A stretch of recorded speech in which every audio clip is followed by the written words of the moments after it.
রাজ্যে বিধানসভা নির্বাচন আসন্ন, আর তার আগে ক্রমশই চড়ছে রাজনৈতিক পারদ।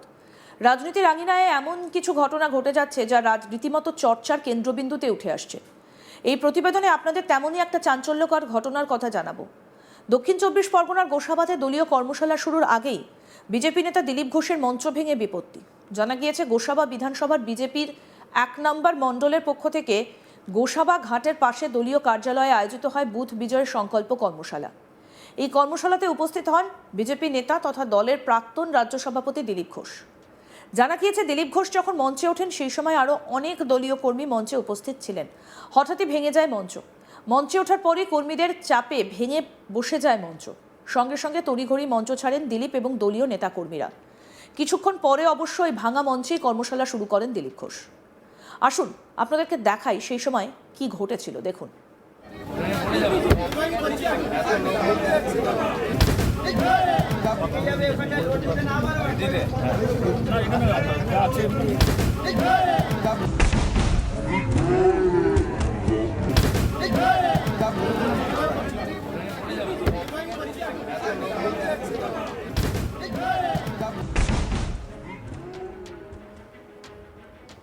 এই প্রসঙ্গে দিলীপ ঘোষ বলেন, কোনো হল মালিক ভয়ে হল দিচ্ছেন না। কাদার মধ্যে বাঁশের খুঁটি পুঁতে মঞ্চ করা হয়েছিল। যেহেতু কাদার মধ্যে বাঁশ ছিল তাই কিছুটা ডেবে যায়। এটাকেই অনেকে অন্যভাবে প্রচার করছেন। তবে এর মধ্যেও খুব সুষ্ঠুভাবে সভা সম্পন্ন হয়েছে। কি বললেন বিজেপি নেতা দিলীপ ঘোষ, আসুন শোনাই। এখানে কোনো হল মালিক আমাদের ভয়ে হল দিচ্ছে না।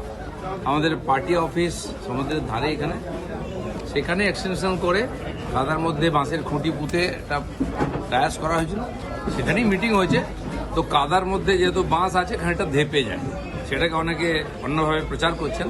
তো এর মধ্যে খুব সুষ্ঠুভাবেই আমাদের কর্মী বৈঠক, প্রায় 150-200 কার্যকর্তা ছিলেন, আর সেভাবেই শেষ হয়েছে। দাদা, তৃণমূল বলছে যে ওরা ওদের বিজয় সংকল্প যাত্রায় সেখানে যে মঞ্চ হয়েছে সেটা মঞ্চ ভেঙে যাওয়ার মতো একরকম পরিস্থিতি হয়েছে।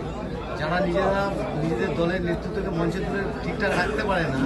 আমরা তো মঞ্চ নয়, সরকারটা ভাঙতে চাই, আর 26-এ সেটা হবে।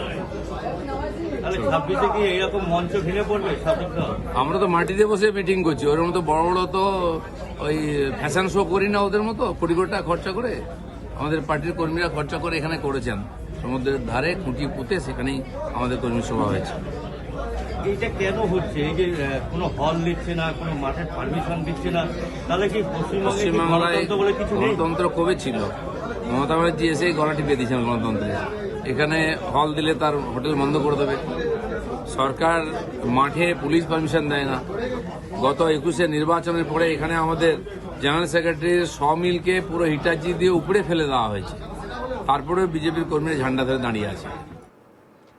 অন্যদিকে বিজেপির এই মঞ্চ ভাঙার ঘটনাকে কটাক্ষ করতে ছাড়েনি তৃণমূল। কি বলছেন তৃণমূল নেতা শওকত মোল্লা, শুনবো। আর কদিন পরে দেখুন এদেরও কোমরটা ভেঙে গেছে, এরা আর উঠে দাঁড়াতে পারবে না। তবে তো স্টেল ভাঙছে, এরপরে গণতান্ত্রিকভাবে ওদের মাজাটা ভেঙে যাবে, মেরুদণ্ডটা ভেঙে যাবে। কোনো অস্তিত্ব বাংলার মাটিতে থাকবে না। এটা তো সবে শুরু হলো, প্রকৃতির নিয়মটা শুরু হয়েছে। আর আগামী দিনে বাংলার মানুষের যে গণতান্ত্রিক যে লড়াই, সেই লড়াইয়ে এরা মানুষেদেরকে গণতান্ত্রিকভাবে মাজা ভেঙে দেবে। এই বিষয়ে তৃণমূল নেতা তাপস মণ্ডলের কি বক্তব্য, আসুন শোনাই। হ্যাঁ, আপনাদের মাধ্যমে শুনলাম আজকের গোসাবাতে দিলীপ ঘোষ ওদের মঞ্চে ওঠার সঙ্গে সঙ্গে মঞ্চ ভেঙে পড়ে গেছে। এটাই ভারতীয় জঞ্জাল পার্টির বাস্তব রাজ্যের পরিস্থিতি। ওরা শুধু পড়বে, ওদের ওঠার আর কোনো সুযোগ নেই। যার ফলে আমরা বলি যে দিলীপবাবু, আপনি নিশ্চিতভাবে গোসাবা খুব একটি ভালো জায়গা, যেখানে একদম ফ্রেশ অক্সিজেন রয়েছে। আপনি অক্সিজেন নিতে আসুন। কয়েকদিন আগে তো আপনি ব্রাত্য হয়েছিলেন।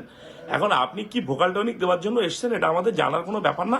এখন শুভেন্দু অধিকারী না আপনি, সেটা আপনারা আগে ঠিক করুন। আপনার জায়গায় কি রয়েছে সেটা আগে ঠিক করুন, তারপরে গোসাবার মানুষকে ভোকাল টনিক দেবেন। আর আপনার যে বাস্তব পরিস্থিতি, মঞ্চে ওঠার সঙ্গে সঙ্গে ভেঙে পড়ে গেলেন, এটাই আপনাদের ভারতীয় জঞ্জাল পার্টির বাস্তব পরিস্থিতি। রাজ্যের ক্ষেত্রে যতই করিস হামলা, জিতবে আবার বাংলা। অভিষেক ব্যানার্জির সেনাপতিত্বে নেত্রী মমতা ব্যানার্জি 26 সালে বিধানসভায় যাবে।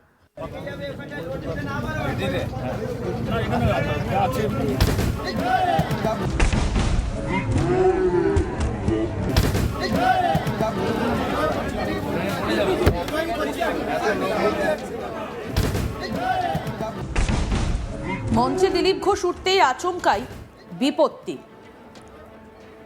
দক্ষিণ 24 পরগনার গোসাবাড়ি ঘটনা।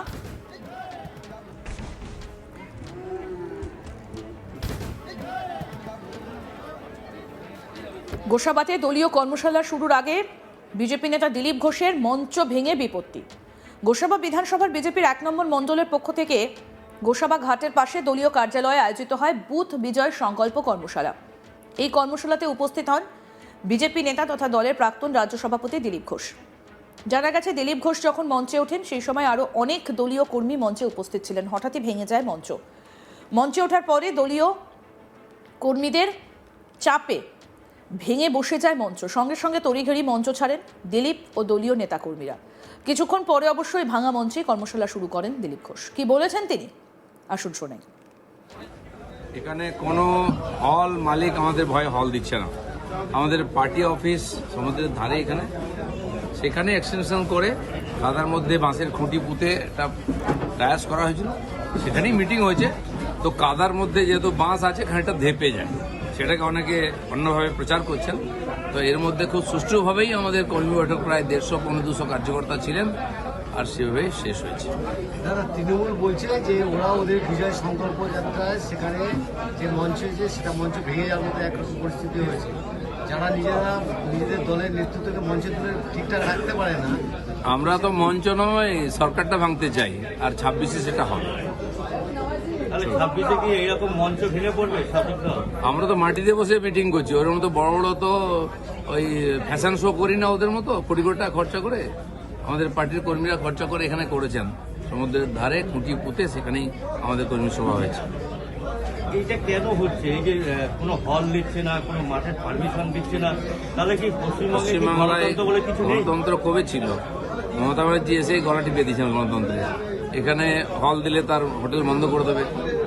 সরকার মাঠে পুলিশ পারমিশন দেয় না। গত 21-এ নির্বাচনের পরে এখানে আমাদের জেনারেল সেক্রেটারির সমিলকে পুরো হিটাচি দিয়ে উপরে ফেলে দেওয়া হয়েছে। তারপরে বিজেপির কর্মীরা ঝান্ডা ধরে দাঁড়িয়ে আছে। এই প্রসঙ্গে দিলীপ ঘোষের বক্তব্য আপনাদের শোনালাম। তিনি বলছেন, কোনো হল মালিক ভয়ে হল দিচ্ছেন না। কাদার মধ্যে বাঁশের খুঁটি পুঁতে মঞ্চ করা হয়েছিল। তবে বিষয়টিকে কটাক্ষ করতে ছাড়েনি তৃণমূল। কি বলছেন তৃণমূল নেতা, আসুন সেটাও শোনাই। হ্যাঁ, আপনাদের মাধ্যমে শুনলাম আজকের গোসভাতে দিলীপ ঘোষ ওদের মঞ্চে ওঠার সঙ্গে সঙ্গে মঞ্চ ভেঙে পড়ে গেছে। এটাই ভারতীয় জনজাল পার্টির বাস্তব রাজ্যের পরিস্থিতি। ওরা শুধু পড়বে, ওদের ওঠার আর কোনো সুযোগ নেই। যার ফলে আমরা বলি যে দিলীপবাবু, আপনি নিশ্চিতভাবে গোসভা খুব একটি ভালো জায়গা, যেখানে একদম ফ্রেশ অক্সিজেন রয়েছে। আপনি অক্সিজেন নিতে আসুন। কয়েকদিন আগে তো আপনি ব্যর্থ হয়েছিলেন।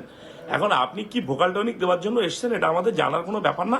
এখন শুভেন্দু অধিকারী না আপনি, সেটা আপনারা আগে ঠিক করুন। আপনার জায়গায় কি রয়েছে সেটা আগে ঠিক করুন, তারপরে গোসভার মানুষকে ভোকাল টনিক দেবেন। আর আপনার যে বাস্তব পরিস্থিতি, মঞ্চে ওঠার সঙ্গে সঙ্গে ভেঙে পড়ে গেলেন, এটাই আপনাদের ভারতীয় জঞ্জাল পার্টির বাস্তব পরিস্থিতি রাজ্যের ক্ষেত্রে। যতই আরও আপডেট পেতে দেখতে থাকুন আজ তাক বাংলা। সাবস্ক্রাইব করুন, নোটিফিকেশন পেতে বেল বাটন অপশন প্রেস করুন।